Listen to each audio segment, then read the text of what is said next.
Let me read to you a passage from the 4th chapter of St. Mark's Gospel, verses 21 to 25. It's the Gospel for Thursday of the 3rd week of Ordinary Time. St. Mark writes, Jesus said to them, "Do you bring in a lamp to put it under a bowl or a bed? Instead, do you not put it on its stand? For whatever is hidden is meant to be disclosed, and whatever is concealed is meant to be brought out into the open. If anyone has ears to hear, let him hear. Consider carefully what you hear," he continued. "With the measure you use, it will be measured to you, and even more. Whoever has will be given more. Whoever does not have, even what he has will be taken from him." That's from Mark chapter 4, verse 21 to 25. What does this suggest to us? Well, as is fairly well known, Al Capone, who lived from 1899 to 1947, was an American gangster who has become iconic of the criminal mobster. He led a crime syndicate in the United States Prohibition era. His organization was dedicated to smuggling and bootlegging liquor and other illegal activities, such as prostitution, especially in Chicago during the 1920s up to about 1931.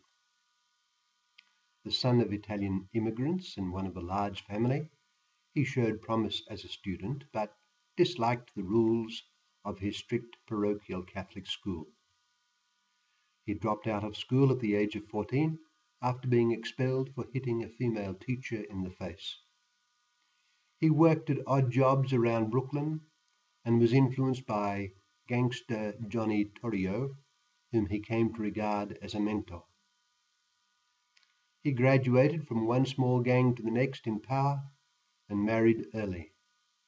Increasingly, he moved up amid the criminal underworld and gang wars, and during the Prohibition era, Capone controlled large portions of the Chicago underworld.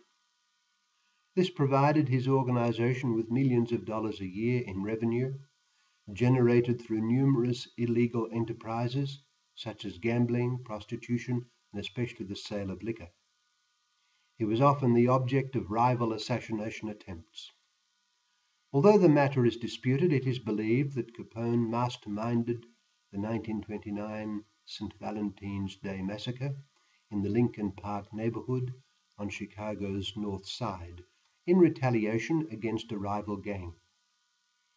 Finally, in 1931, Capone was indicted for income tax evasion and various violations of the Prohibition Act at the Chicago Federal Building. It led to his imprisonment and the end of his sordid career. On his final release, he was a broken man, finally dying of a stroke in 1947 in his Florida home, surrounded by his family. So there we have a man whose life was given over to crime. He was a force for evil. What was a factor in his keeping to this course? One factor was that he continually thought he could get away with it. His evil-doing was surrounded with secrecy and various forms of self-protection against all enforcement of law. He did not think that what he was doing would come to light, and that he would have to render an account before those who had power to impose sanctions. This is the story of much of life, and where there is no threat of legal penalties, people think they will get away with it. I suppose most people accept that they had better obey the law, because if they do not, they will get caught sooner or later. It is just not worth it to break the law, for their misdemeanor will come to light. So they think. If they speed while driving on the roads, the cameras will catch them. This threat of sanctions keeps society in order, for when there is no fear of the law, society will become lawless. But much more fundamentally, a great many people do not fear the divine lawgiver. They do not see him, nor hear him, nor do they see for themselves what happens hereafter to those who do not obey his laws. Such people just die, and that's the end of their story, so it seems. So we pass on to the next stage of life without a thought of what had happened to them and of what will happen to us when we, in like manner, pass on. But what a difference to life it would make if we kept in mind that sooner or later all our secret deeds, Al Capone thought his deeds were hidden from the law, will be brought to light before the ultimate tribunal. As a matter of fact, God sees all. He sees our most secret thoughts, hears our shortest words and whispers, and watches all that we do. We stand before his gaze continually. Indeed, he sustains our entire being. He sustains us while we flout him in, say, evil thoughts, thoughts that are profoundly against his holy will. This is the mystery and the horror of God having created free beings, whether angelic or human. They are able, because free, to sin, and during their sins it is the all-holy God who not only observes them but sustains them. Let us not be deceived. We shall not get away with it. I mentioned the sorry case of Al Capone, one of countless bad men who could be cited. But then there is the extraordinary case of Judas Iscariot.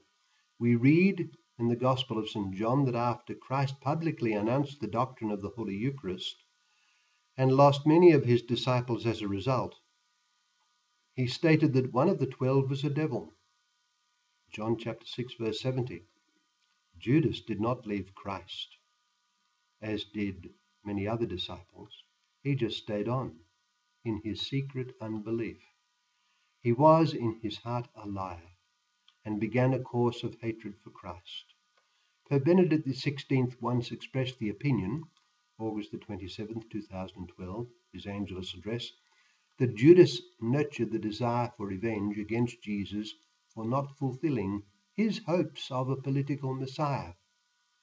The essential thing, though, was that Judas thought he could get away with it. All of this brings us to our gospel that I read earlier from Mark chapter 4, verse 21 to 25, which can be interpreted in various senses and at various levels.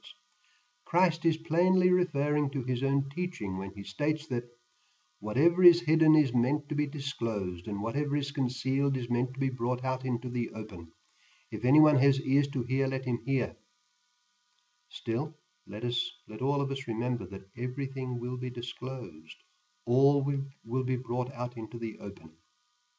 Ominously, our Lord warns that whoever has will be given more.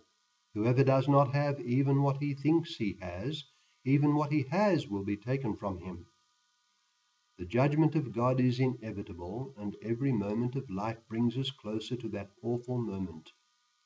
Let us not slip into thinking that we can get away with it. Instead, let us live constantly in the presence of our all-holy and all-loving Father, who, nevertheless, will be our judge.